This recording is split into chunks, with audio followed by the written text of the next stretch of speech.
saved my soul. Freedom is all that I know. The old made new. Jesus, when I met you, you called my name, and I ran out like rain, out of the darkness into your glorious day. You called my name, and I ran out like rain, out of the darkness into your glorious day.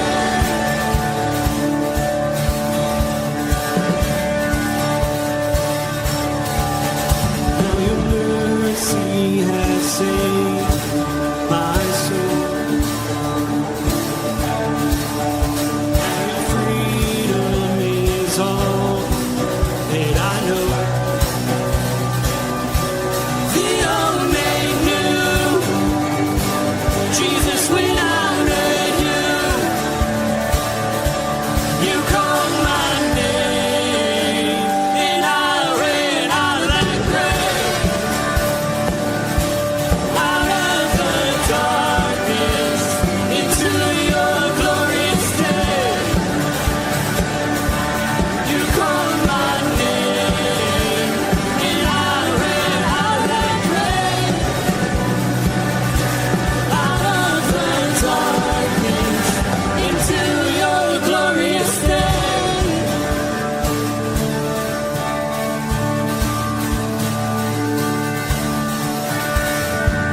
I needed rescue, my sin was heavy, but chains break at the weight of your glory.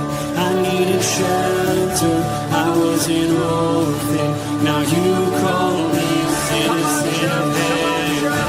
When I was broken, you were my healing, now your love is the air that I'm breathing. I have a future, my eyes are open, 'cause when you call my name, I ran out of that grave,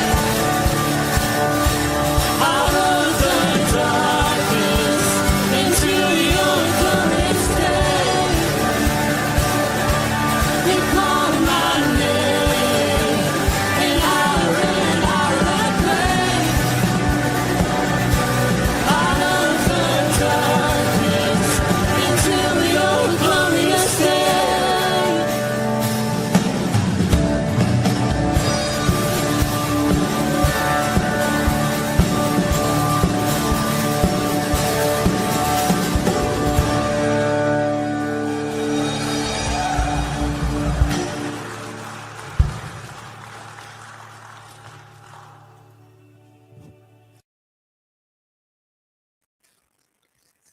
Oh, come on. Hold on, everyone. Somehow, my camera's not on now.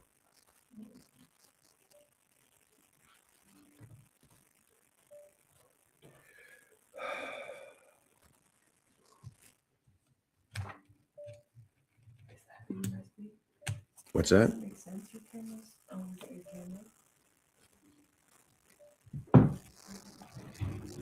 Hold on.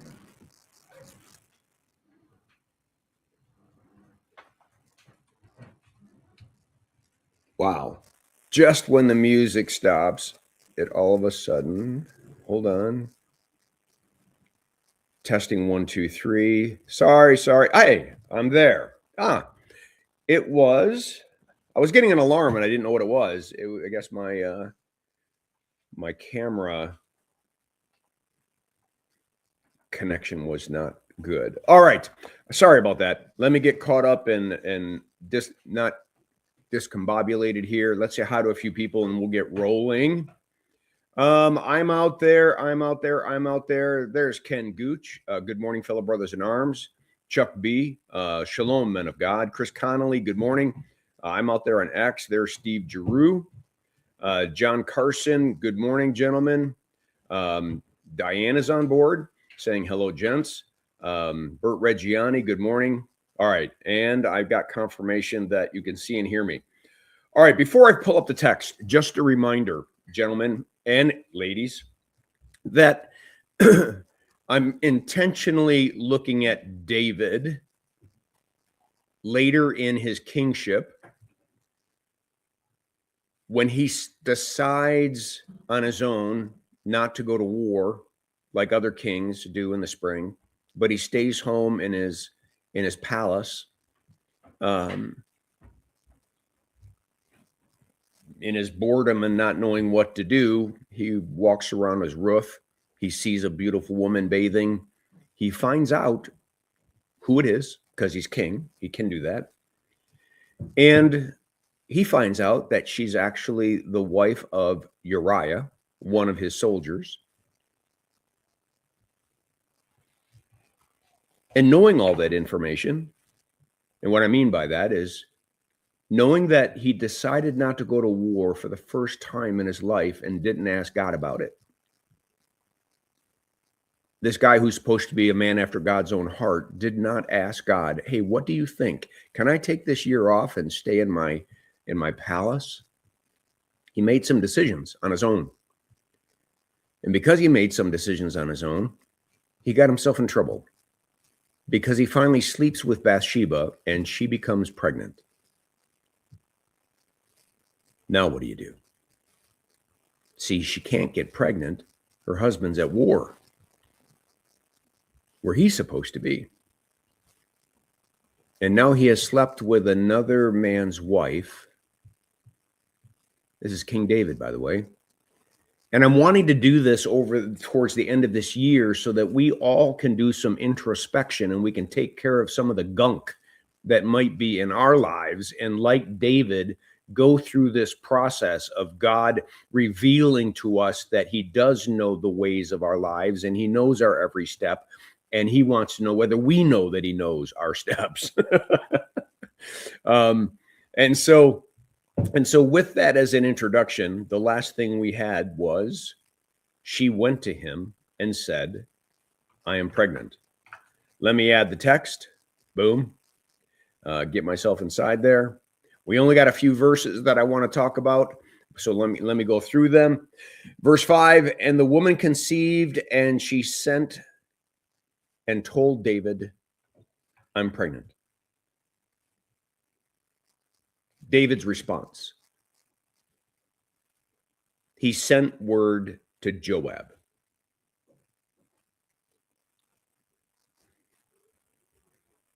He didn't call for a priest. He didn't call out to God. God seems absent from David's choices. He doesn't reach out to Bathsheba. He reaches out to one of his generals and says, send me Uriah the Hittite. And Joab sent Uriah to David. Why? Why does he want Uriah back in town? Oh, wait a minute. If I can get Uriah back in town and I can get him to sleep with his wife and then send him back to war, man, it'll be like this thing never happened.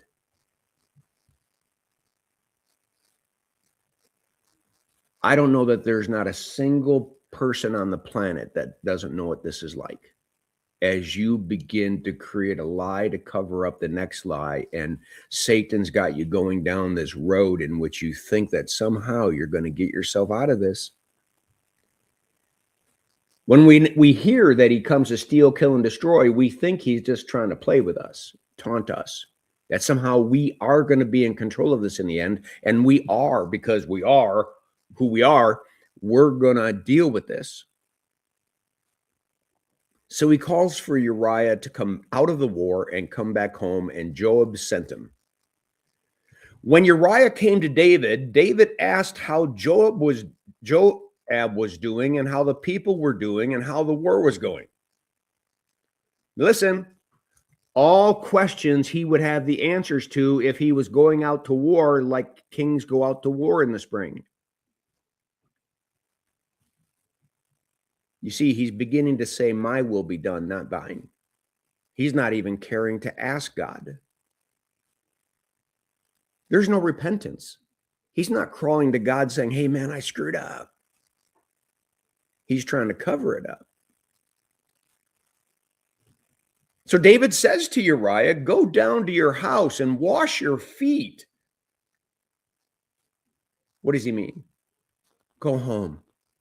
Get cleaned up. You know, get reunited with your wife and get reunited and all that. Look at me. I'm a generous king, man. I love you. I want to make sure that you're going to spend some time with your wife. Go.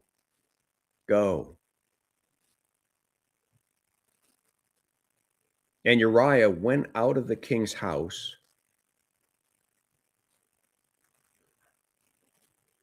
and there followed him a present from the king.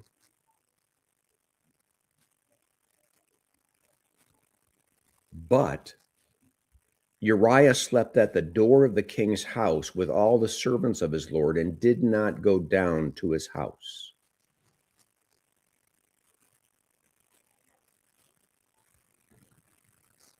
He did not go down to his house.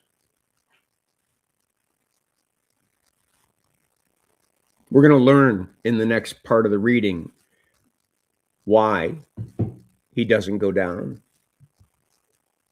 Because he has more integrity in him than David does.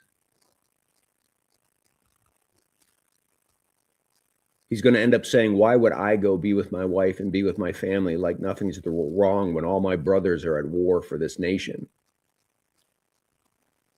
David's got his head so far stuck up something that he's not even aware that his men are at war and they're just pawns in a game that he's playing, as he is decided that somehow because he's king and has a palace, he should be able to just stay there and do whatever he wants.